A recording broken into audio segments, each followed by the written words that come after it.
We'll see. We'll see what happens.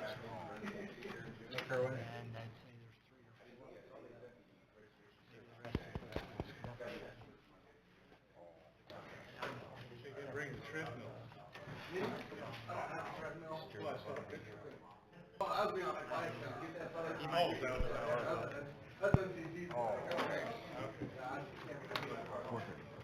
I thought you posed on it really nicely. Good afternoon, everyone. We have a full house and a big agenda, so we need to get rolling on this. I'd like to begin by standing for a moment of silence, and then we'll follow that with the Pledge of Allegiance. Please join me.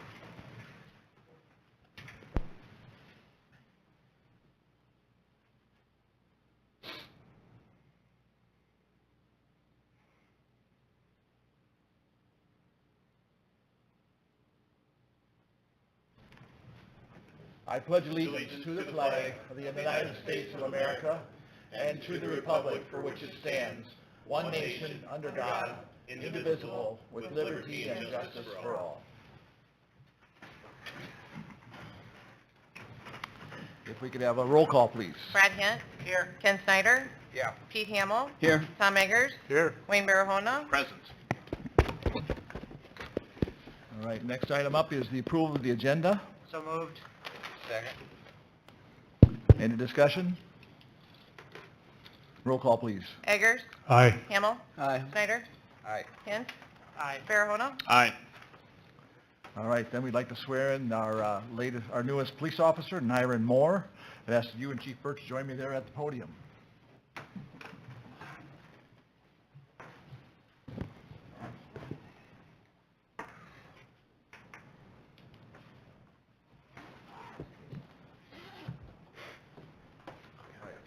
We'll begin by administering the oath, and I just ask you to repeat after me. Okay. I, Nyron Moore, I, Nyron Moore, do solemnly swear do solemnly swear that I will uphold all the laws of the Constitution of the United States, that I will uphold all the laws of the Constitution of the United States, that I will uphold all the laws of the Constitution of the United States, the state of Iowa, the state of Iowa, and the city of Sheldon. and the city of Oh, Sheldon. raise your right hand, by the way, sorry. I will faithfully and impartially, I will faithfully and impartially, to the best of my ability, to the best of my ability, discharge all duties of the office of police officer discharge all duties of the office of police officer for the city of Sheldon, Iowa, for the city of Sheldon, Iowa, as now or hereafter required by law. as now or hereafter required by law.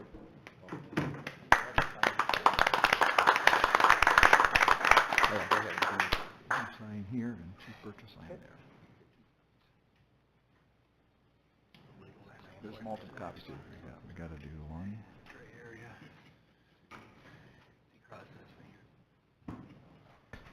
Three. It's the last one. Chief Birch will sign them and then we'll distribute them. Okay. Oh, go ahead, yeah, just from the back up.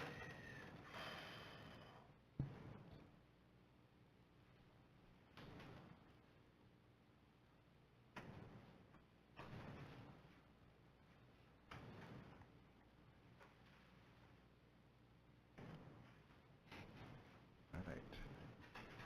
One for the PD. Actually, two for you. All right. One for you. Thanks, guys.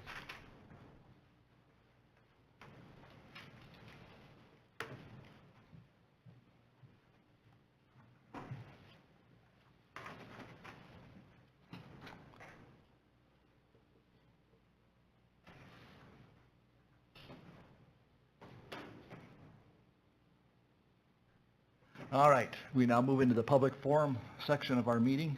Is there anyone wishing to address the council at this time?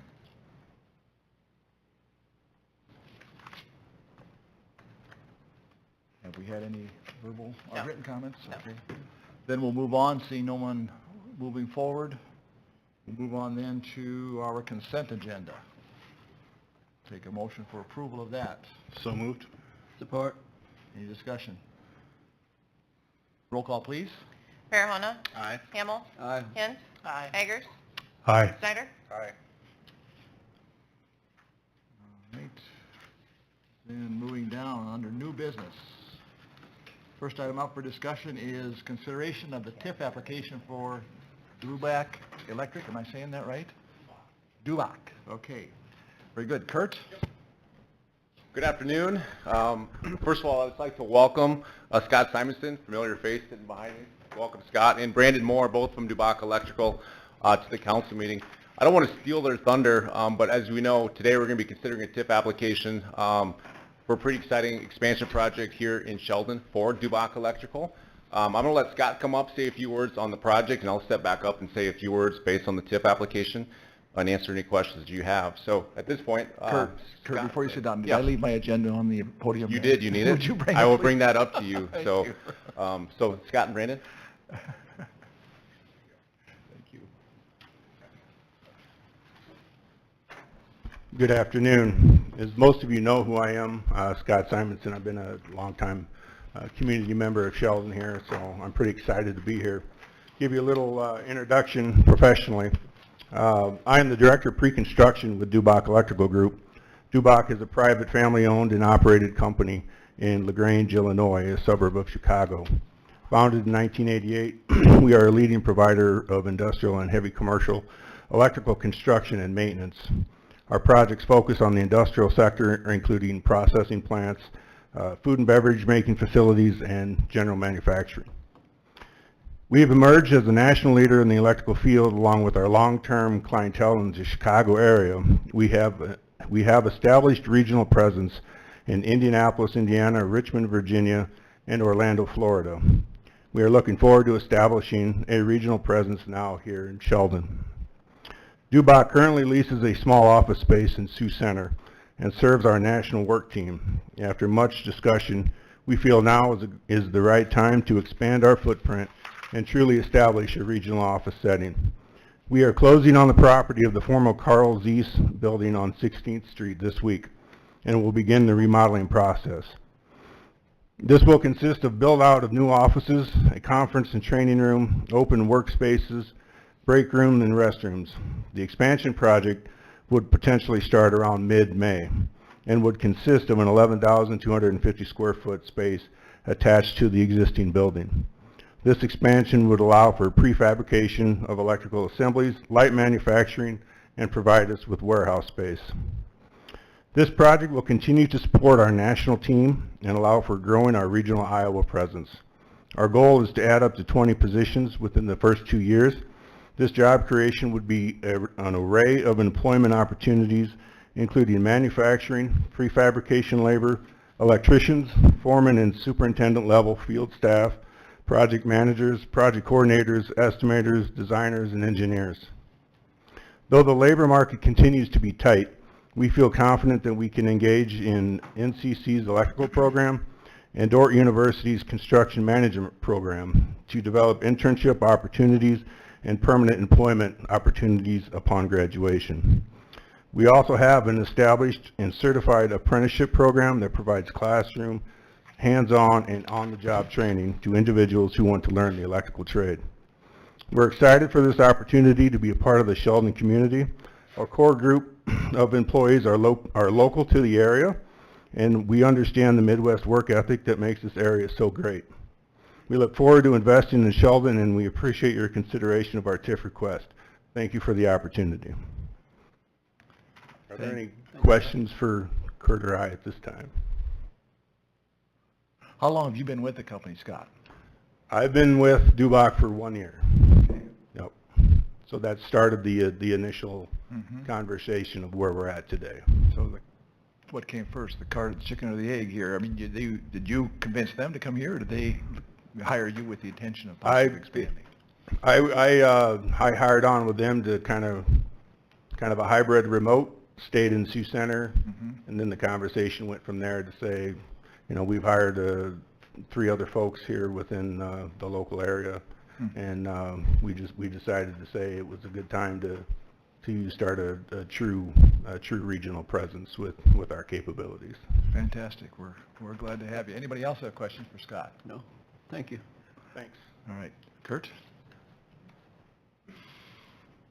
Yeah, thanks, Scott. So the TIF application, I just want to just an overview real quickly as we're considering this. I don't want to be repetitive from what Scott just said, because he did a great job, but Just an outline, just a high point of the TIF application that we'll be considering at the city level. The proposed project is, proposed to bring a new business, a large-scale capital investment, along with many new high-quality jobs to Sheldon. Dubach Electrical is currently finalizing details to purchase the old Carl Zeiss building, which Todd has popped up there on the screen, located at 316th Street here in Sheldon, to expand their geographical footprint. After acquisition of that site, which they're going to be closing on here shortly, the project will consist of an existing building redevelopment estimated at 4,300 square feet, which will expand the space from 2 to 6 offices, along with the creation of a large training and conference room. They also have immediate plans to add on to the existing building to the north. You can see that, it'll be to the north, kind of where the trees are at, by an additional 11,250 square feet. With this expansion, we'll carry an estimated increase in new taxable valuation of approximately $700,000. With the proper approvals from the City of Sheldon, they anticipate the project starting on or around May 15 of this calendar year. As the TIF application outlines, they are applying for a full 5-year tax rebate based on that minimum assessment of $700,000. This minimum assessment agreement is estimated to increase the current property assessment value by just over $18,000 per year over the tax revenue currently being collected on that site.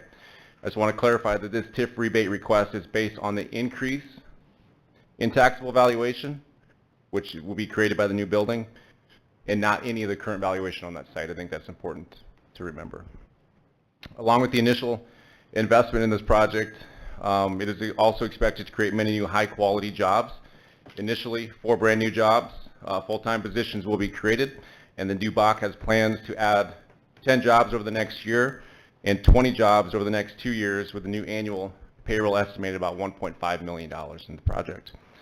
The SCDC Executive Committee did meet last week to review this application per the TIF guidelines and are providing unanimous recommendation for approval to the City Council. So with that, I'll stand for questions either for myself or for Scott. Thank you. Anyone have anything?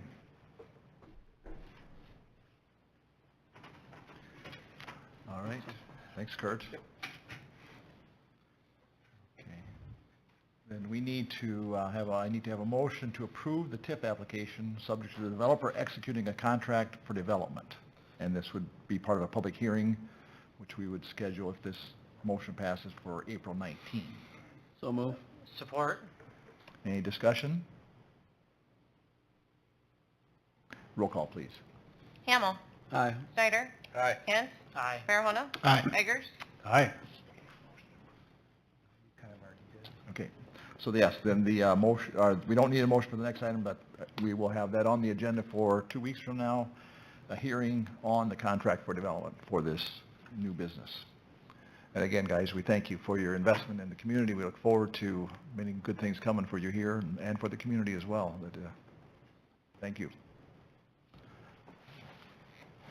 All right, then, let's move on then to the Sheldon Crossing Housing Incentive. And Kurt, you're up again.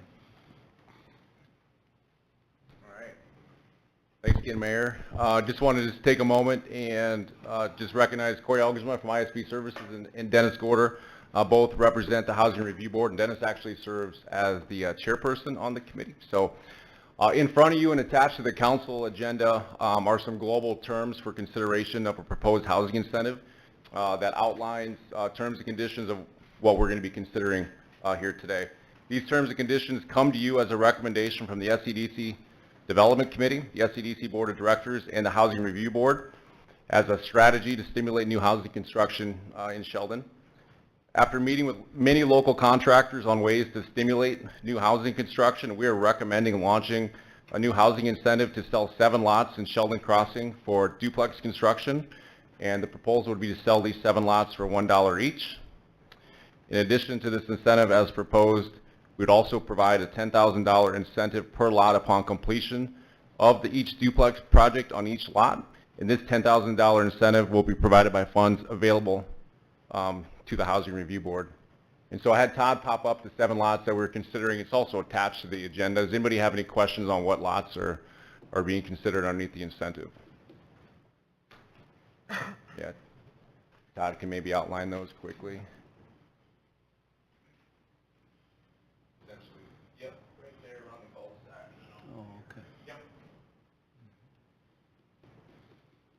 So I'm just going to want to walk through terms just really quickly and certainly entertain any questions that the group may have at this time. So under the terms, we're looking at selling lots 19 through 25, which were highlighted on there in Sheldon Crossing, which will be included as part of the program. These 7 lots then will be available for $1 each.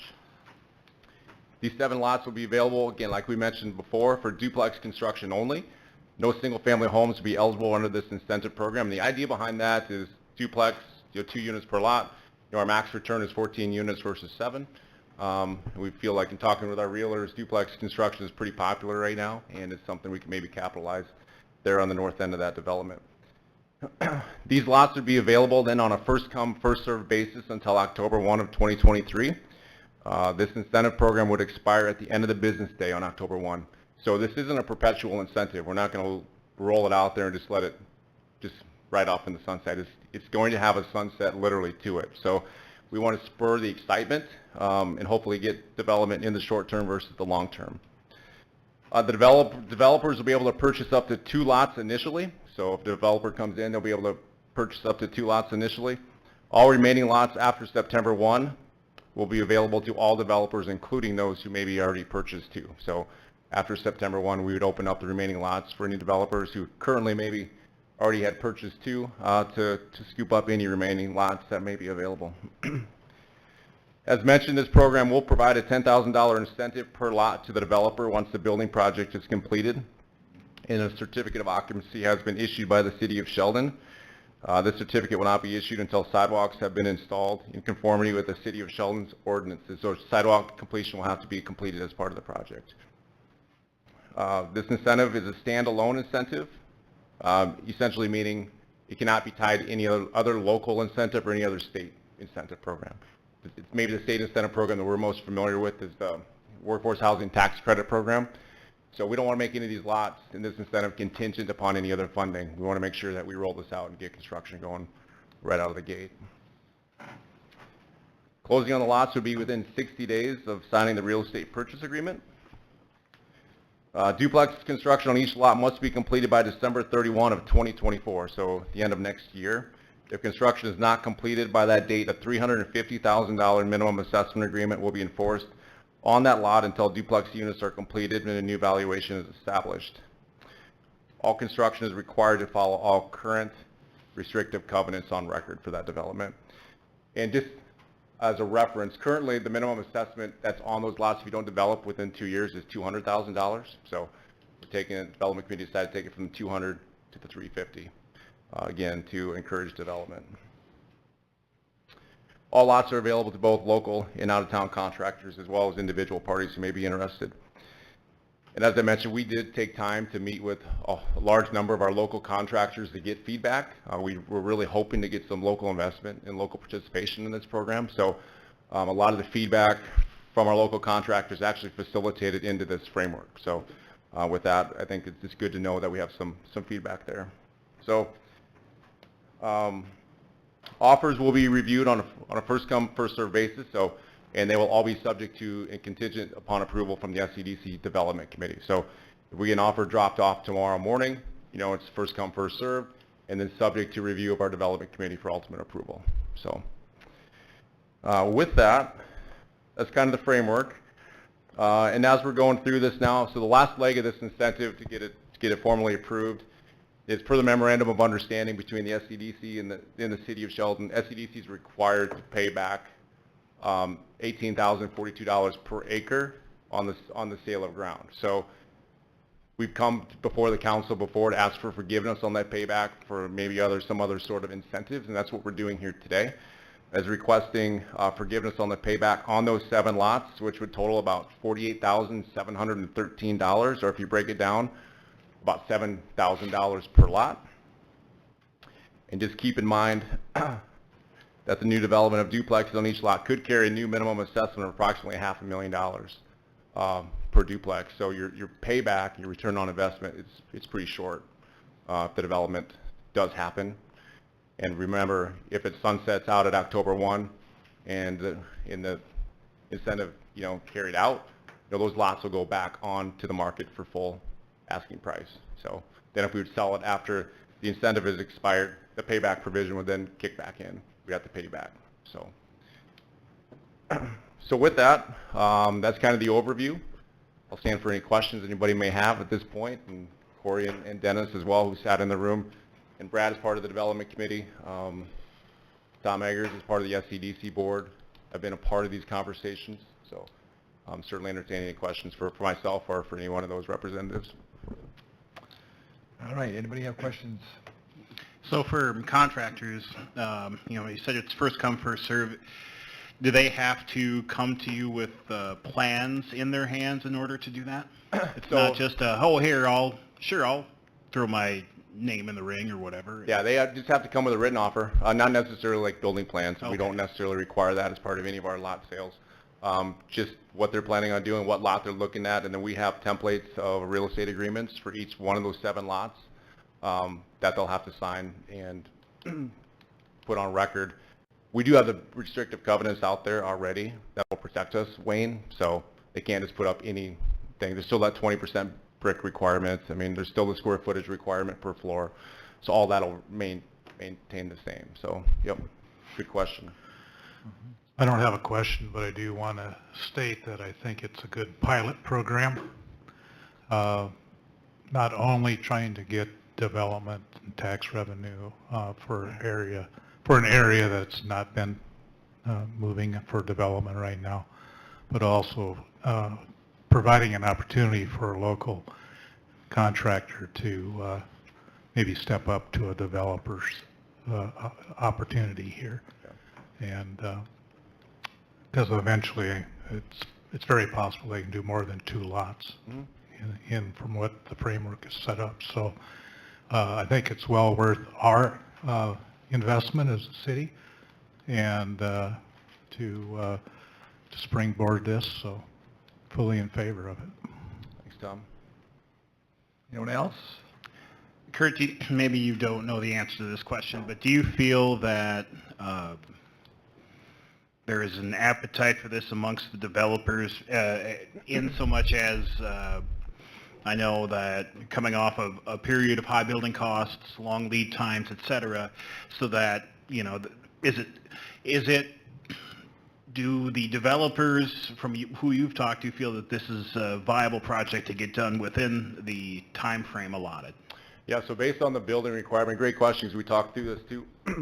Based on the building requirement, this will provide them an opportunity. They want to do a project this year, they could. I mean, they could pencil it out and do it this year, but also gives them an opportunity to plan for a project for the spring of 2024, because the building requirement isn't essentially until December 31 of 2024, so they would be able to be flex in how they want to plan out their building. So most of the crews around here are small, and so piecing off big projects in the short term are going to be difficult. So this gives them a little bit of flexibility to do it. And you talk about the building costs, I think that's one thing, but current interest rates are another thing that's, you know, kind of being prohibitive for a lot of contractual development right now. And I think with the incentive and then the $10,000 on the backside, helping move that needle enough, I think, in talking with our local contractors, that I think they'll get on board and do some projects. So, and we hope, to Tom's point, we hope this is something that we can, you know, replicate, right? I mean, we're doing duplexes this time, but if this is successful and we get all these built and sold, hopefully this is a, you know, maybe an opportunity next year to look at,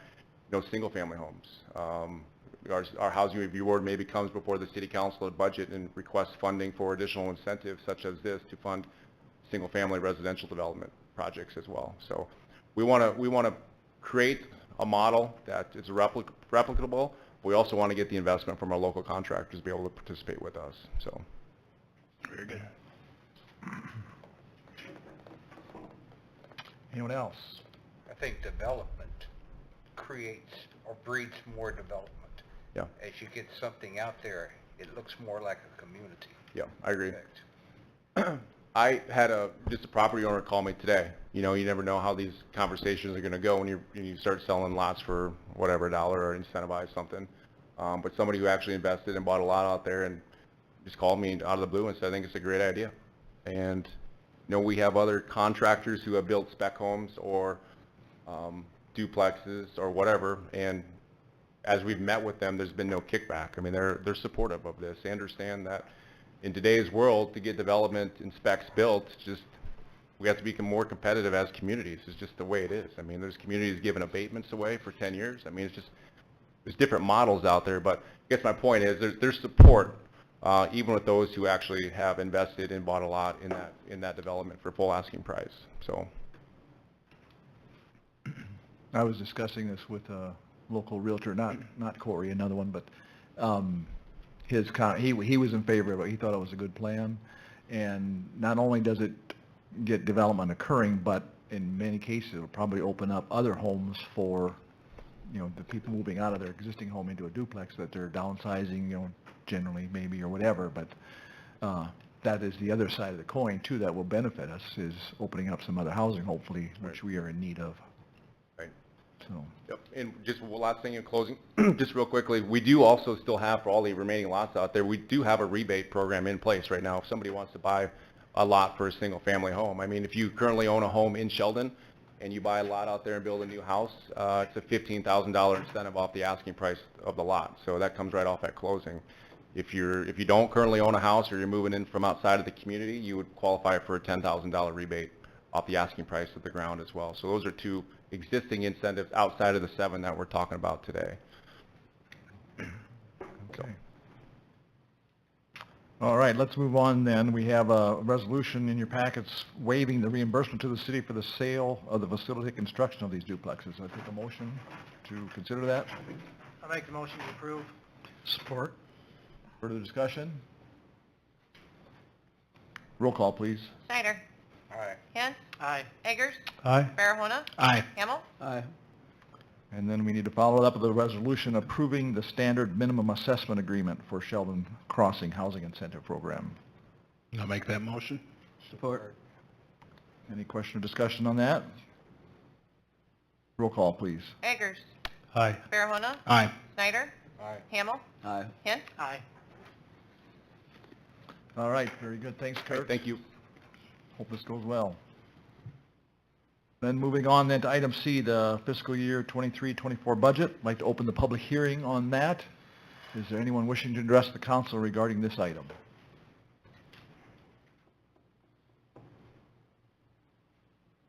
Not seeing any, no written comments either. None. I'll take a motion to close the public hearing. So moved. Support. All right, and then we have a resolution approving the fiscal year 23-24 budget. I do a roll call. Oh, yeah, sorry. Okay. Roll call, please. Hint. Aye. Snyder. Aye. Hamel. Aye. Eggers. Aye. Farahona. Aye. All right, now, resolution approving the fiscal year 23-24 budget. Take a motion for that. So moved. I'll Support. take that one as a second. All right, roll call, please. Hamel. Aye. Eggers. Aye. Hint. Aye. Farahona. Aye. Snyder. Aye. All right. Item D under our new business is the resolution approving the flag lease agreement. Any comments that you want to make on that, Sam? No. Okay, you all know we're aware we have flags that are uninsured currently. So in order to get that taken care of, we need to have this approved, so I will take a motion for that. So moved. Support either way. Okay, any more questions or comments regarding this? Roll call, please. Hamel. Aye. Hint. Aye. Farahona. Aye. Snyder. Aye. Eggers. Aye.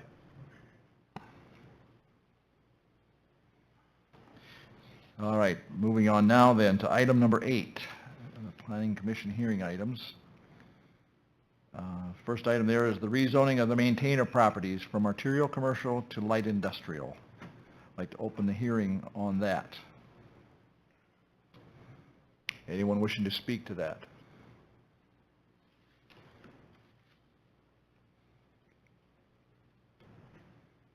Any written comments? None. Either? Okay. Seeing no one, then I would make a motion to close the hearing. So moved. Support. All right. Can we make those motions all in one for each of those properties, or do we have to do them all separately? We can have the hearing on the next item, and then item C is the first reading on both rezonings. They're both from the same ordinance. Okay, so item B then, you're talking? Yep. Okay, we're going to open the public Still hearing. need a roll call on. Oh. Sorry. Wow, we're moving so- sorry. No. Hint. Aye. Snyder. Aye. Hamel. Aye. Eggers. Aye. Farahona. Aye. All right. Moving forward to item B now, the rezoning of 303 8th Avenue from residential multiple to arterial commercial for the Les Starkenberg properties. I'd like to open the hearing on that. Anyone wishing to address council regarding this? Seeing no one, and no written, I'm assuming? None. Okay. I'll take a motion to close the hearing. So moved. Support. Roll call, please. Eggers? Aye. Hint? Aye. Hamel? Aye. Farahona? Aye. Snyder? Aye.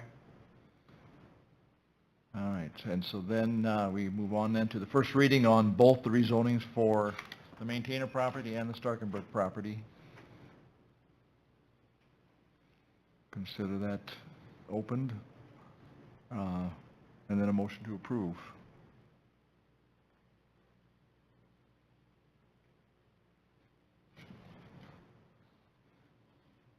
Need someone to make a motion to approve both rezonings.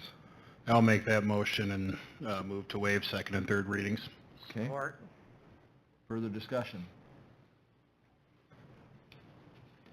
Roll call, please. Hamel? Aye. Hint? Aye. Eggers? Aye. Farahona? Aye. Snyder? Aye. All right.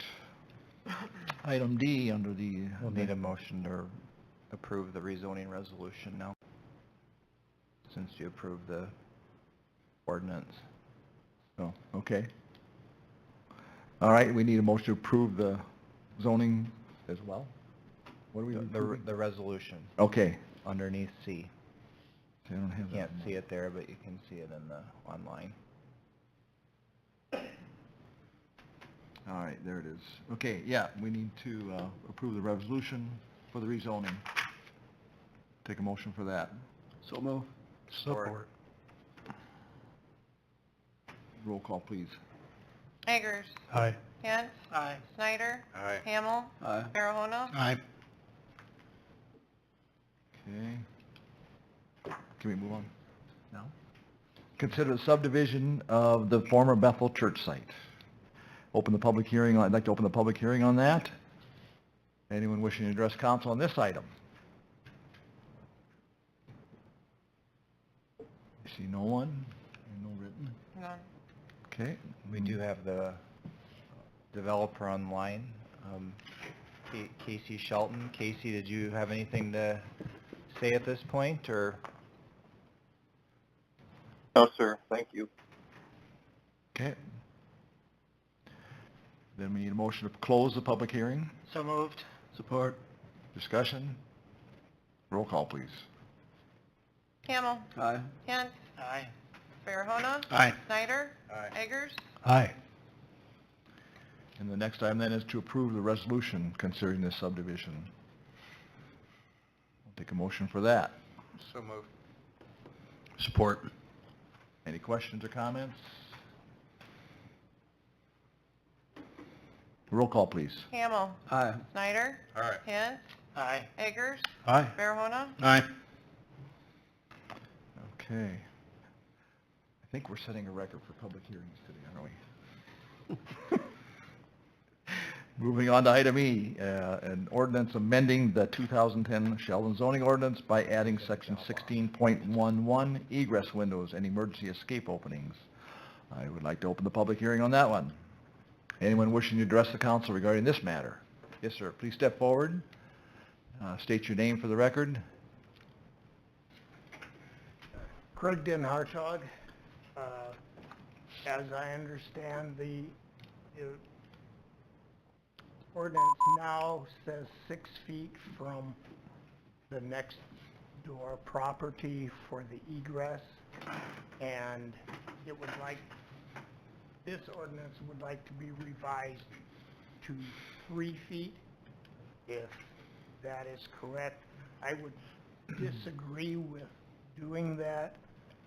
As it is, if someone wants a variance on that, I know it's a little more paperwork to grant that variance, but I think every resident would like the option of either granting or being involved in the process of either granting or not granting that approval. Okay. That's my only concern.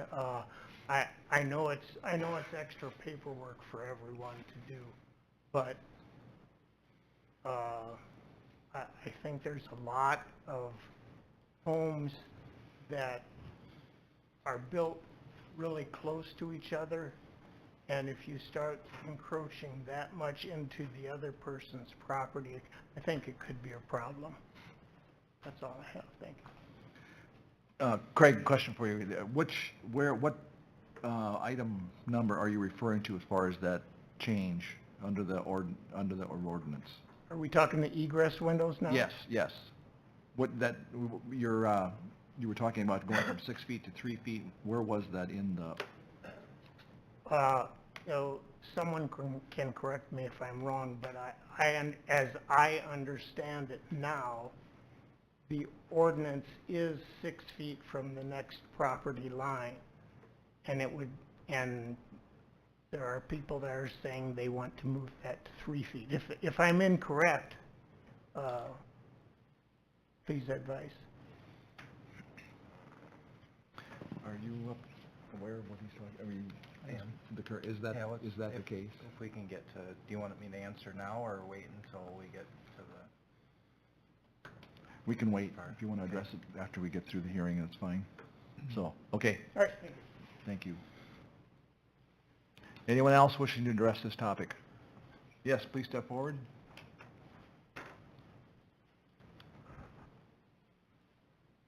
And again, state your name for the record. Mark Speakers. I own the lot to be the northwest of this development. And I've got a driveway that goes 12 feet. It's concrete onto this, past the property line. And I'm not sure how we're going to do that. Because you take out, at the property line, I'm going to have about 4 feet left. I don't know if that makes any sense. Are you talking about the Bethel property yet now? Yeah. Okay, all right.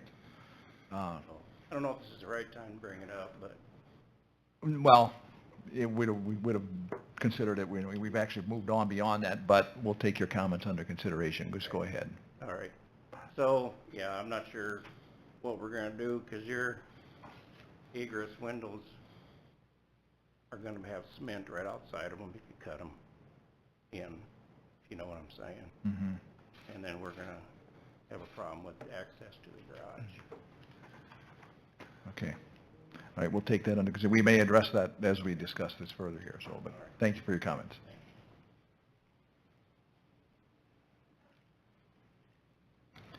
Anyone else? I'd like to wait until Todd zooms in on that, because I want to get a better idea of. Yeah, that's fine. We're just taking a whole tour I'm of just the trying city, to, it's fine. I'm slowing up here, to give you time, so.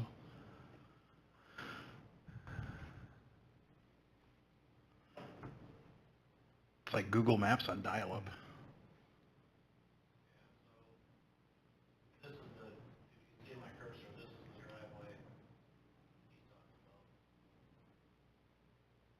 What is the black line there? Property line. That's property line? I highlighted there. Property line. So his driveway goes over the property line. So the concrete that's on the Bethel property is your concern is that,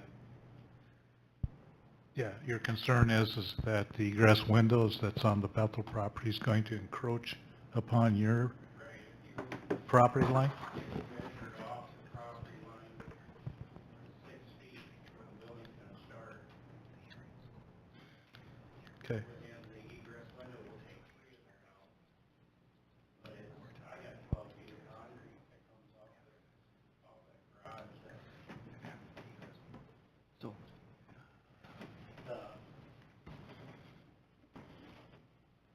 Yeah, why don't you shed a little light on it? Well, Kent? that's not 100% accurate.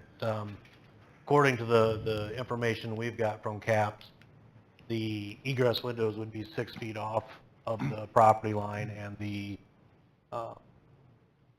foundation itself would be 9 feet off of the property. Okay. So if So that, what you're saying is there would be no further encroachment other than where the property line sits? Well, no, some of his concrete might still be in the way. But his, I mean, I thought they met with you, Mark, on site and came up with a plan. I haven't heard. Well, I met, like a year ago. Yeah, my realtor was there and the guy was up there. I never heard back on what I should do or what we need to do. Property line goes right to the eave, strip eave of the garage. Footing itself is on my side. So if you line that up, I've actually got pictures of it so you can really see from the street what I'm talking about.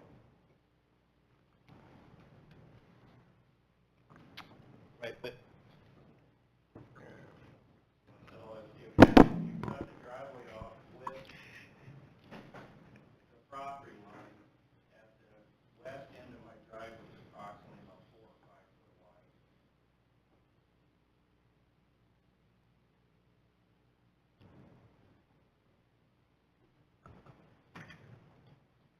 So, There's over cars with concrete for parking there. so is that property line accurate on that map? No, not that I know of. It's close. If you want to know exactly where it is, you'd have to have the property survey. Either way, his driveway encroaches on somebody else's property. I was gonna say, his driveway is on the other property, correct? That's not Todd Ewell saying it is. According to this, it is. Right, I understand. The survey came and found the pins, and it's pretty accurate as to taking how much of a driveway by the time you find it again. Yeah, the survey. And it's your understanding that the survey is, or what we're seeing on the screen here, matches what you found with the survey? Right. Okay. Right off the eave of my garage. So then I was under the impression that 6 feet from that point would be the two buildings. And then you take 3 feet out of there, you're not even gonna have room for a lawnmower between our garage and that window. But, you know, I might be off on my. yeah, if I'm hearing it correctly, I would say that it would benefit you and CAPS to get together. If you look here, the intention is 6 feet from the outside of the window well to the property line. Yeah. I've left 2 messages with,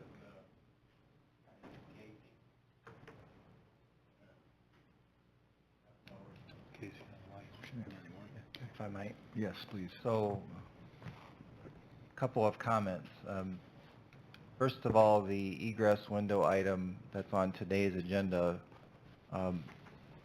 it could have potentially affected the Bethel project if it had been in place before Bethel came forward with their plat, but it's coincidental that it happens to be on the same agenda and the same planning commission meeting right after Bethel. So I think it's important that we not confuse this agenda item on the egress windows with the Bethel project. Now, as far as the concerns that have been raised Right. by Mark to the north, I think his concerns are valid concerns. They weren't raised in, I mean, they can still be raised, but they weren't raised in the public hearing a few minutes ago, and the developer has since dropped off the line. So it's something that's going to have to be Right. taken. And that's what I'm proposing, is that developer and you folks get together. We're completely for this new development. We have no problem with it. We think it to be a good thing. Okay. Appreciate those comments and fully understand. I just think you guys need to be on the same page. I'm not quite sure you're there.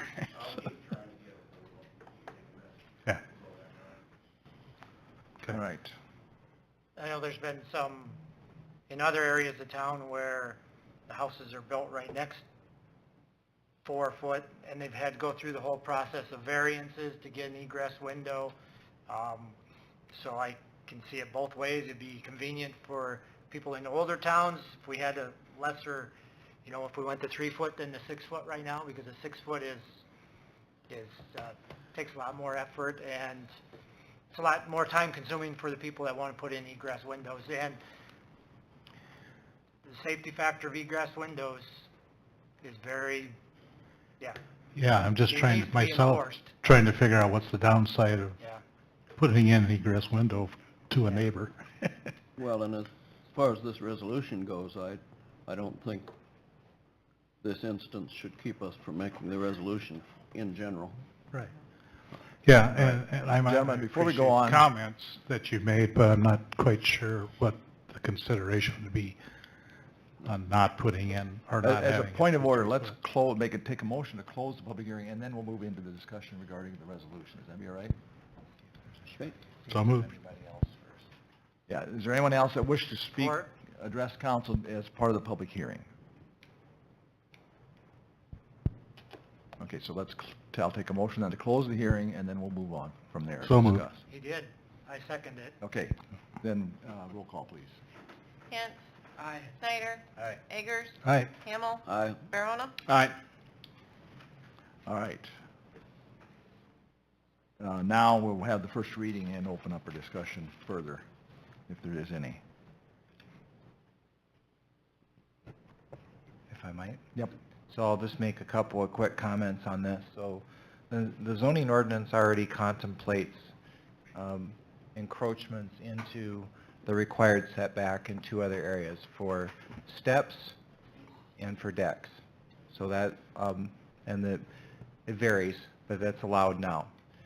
And the way the Board of Adjustment should work, when the exception becomes the rule, it's best to explore a change in the rules.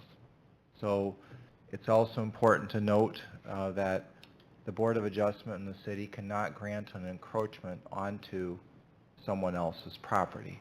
This is an encroachment into the setback, so that's an important distinction. So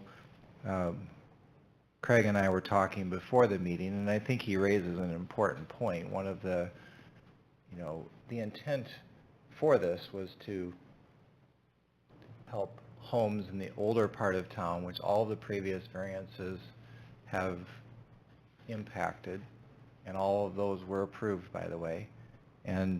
But the intent really wasn't to say you're buying a lot and now you can build a little bit bigger house. That wasn't really the intent of this. So, but it could be the effect.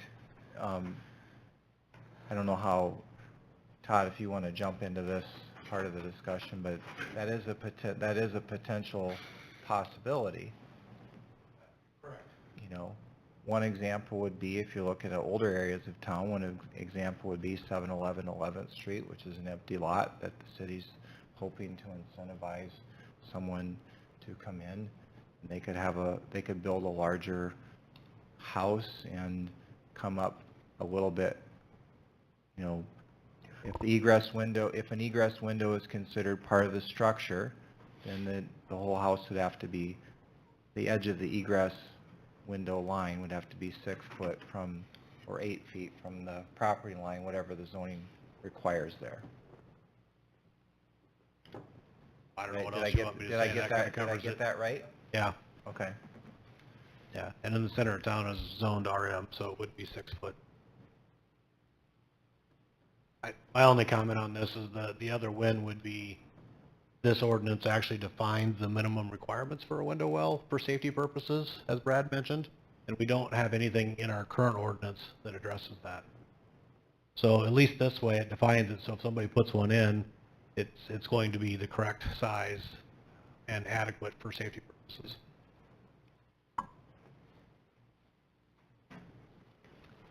Okay. Anyone else?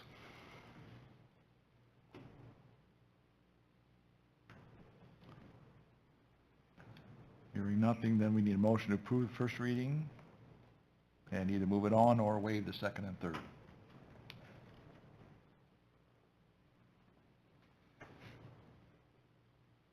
I make the motion to approve the first reading. Okay. Support. Further discussion? Roll call, please. Farahona. Aye. Kent. Aye. Eggers. Aye. Snyder. Hamel. Aye. April 19. All right, so given the amount of discussion, I think that's a good thing, and so we will have a second reading at our April 19 meeting regarding this issue. Okay, moving on now. City manager's report. Anything from you, Sam? No, I have two reports linked. The second one is more recently linked on the ordinance review memo. Would like to have a conversation at the next council meeting to move that process forward. I'm proposing to have an item on the agenda, not for first reading, but to present the whole code of ordinances updated, and then to spend some time on two important topics. One is the sewer rates per the budget workshops, and the other would be trees. So we can have that discussion next time, and then after that we can have first reading in May. I would like to have the whole code of ordinances finished by early summer to midsummer, and then late summer, early fall, we will receive the updates from Iowa codification on the legislative session, which will be finished by then.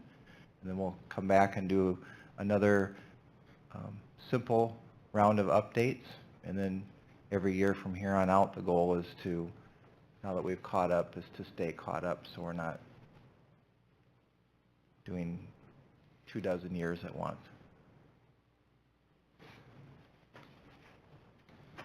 Okay. Any comments on that? Any issues anyone has? So, figure on that then. Okay. Anything else? If we can move into, no, just under B, under Okay. community Yep. service. Okay, yes. Can I go ahead and hit that one? Yes, sir. All right. So there's been some feedback that we've received from council members and community since this was originally posted. There has been since posted a version 2. I explain all of this fairly well in the memo that's attached to this item. So really the issues that we are having is mainly in the evenings and the weekends. It isn't during the day. And so Angie and I took another look at the rates, and if you scroll down to the bottom of the explanation, right underneath the agenda item there, we'd be proposing the idea of taking the basement fee to $175 and reducing the deposit from $150 to $50. And so that's actually, in a sense, a net reduction. What we'd also do is propose to have the deposit provided to us in a check form, and we wouldn't cash the checks like we do now, so you wouldn't have to wait for a bill list to get your money back. So I think that would be a positive customer service move. So we've received some feedback on that, and I think that would be well received. The other would be then to have an increase in the evenings and weekends. Evening would be considered after 3:30. Actually after 4:30. If you rent after 3:30, you have to be out by 4:30. So basically anything after 3:30, I would say, would be considered evening. So community room A and B, we would no longer be renting A or B separately, and it would be the same concept as the above. So I'll stand for questions. Angie, you have anything to add to that? Not at this time. Okay.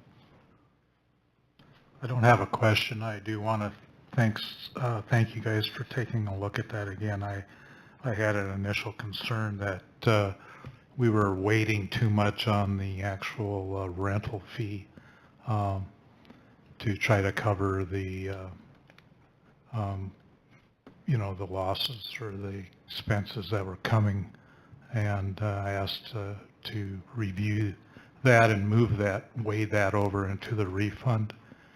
and to give us some coverage on that. I think this is a reasonable and prudent position to take based upon, I think, what is it, $25 increase over the current rates, I believe. And then the refund is stipulated on what we would cover, what we would keep refund money on. So I think that helps as well. So thank you, Sam and Angie, for taking a look at that again. So I think it allows everyone still to economically rent space in this facility. I guess I like that idea too. In a former century before I ever lived here, we used to have an extended family Thanksgiving, and we met here in the basement in Sheldon, and people from all over the place came, and we had a family gathering down there, and I would hate to discourage that kind of thing now. On the other hand, we want to encourage responsibility of taking care of that. I like this solution better. Is there any provision for extensive damage? I mean, if someone really does extensive That's why we damage? have courts. I don't know. Just a question, yeah. Well, you can't, I mean, you can't cover that without putting more zeros behind it. Maybe it's the idea that there's a bunch of guys with the guns in the room next door that maybe will. I mean, hopefully it wouldn't happen, but there's no provision for anything like that, and, And I don't think you can provide for that. well, that was the question. You gonna put $1 million on it, or what? That's why we have liability insurance. Yeah, that's Okay. liability, and, yeah. All right, just a question. Okay. Or we have property insurance. Anyone else with question or comment?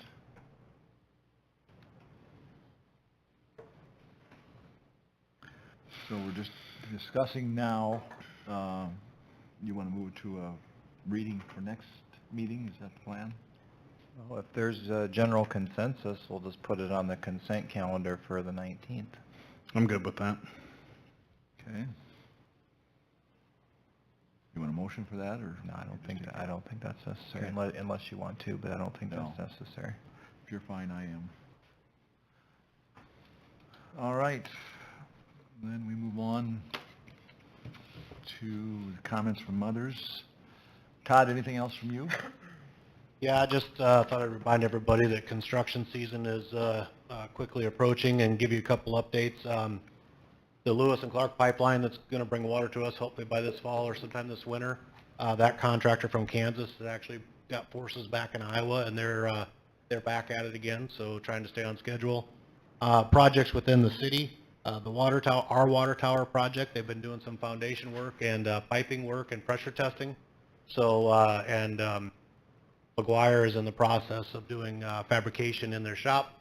I fully expect it'll be erected this year and then painted next summer, though. Stoplight by Taco John's McDonald's intersection. I've been told they plan to start construction there on May 8th. So that will get going.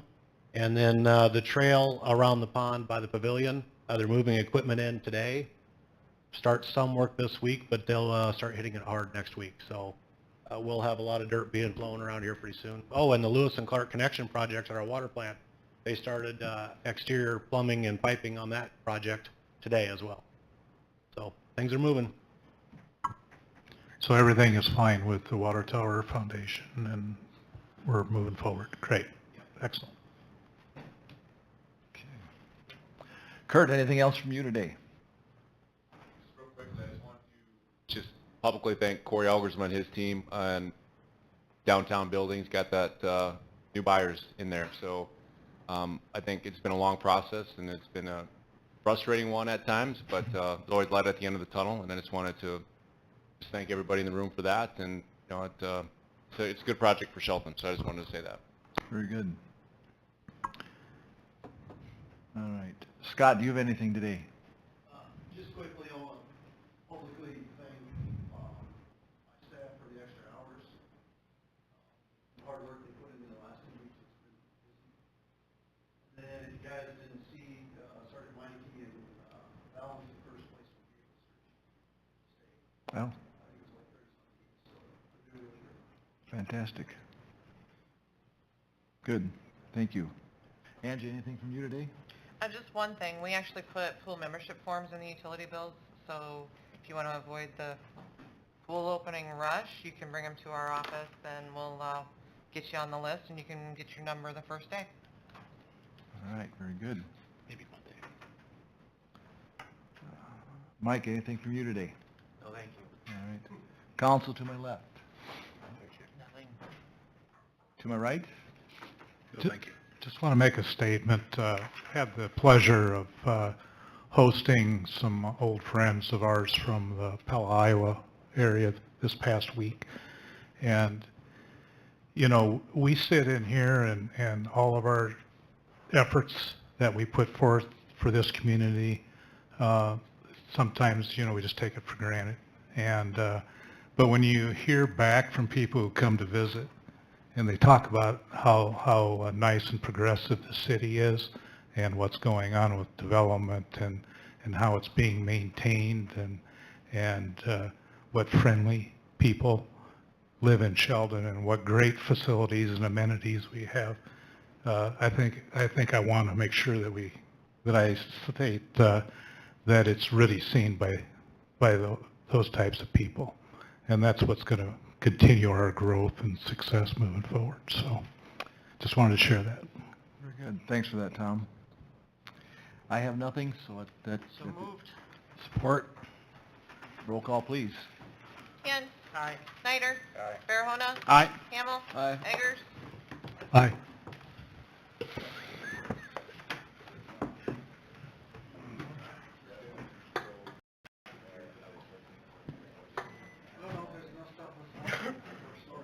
Yeah, I wonder. Just make sure you note all of the public hearings. We want to talk to the public.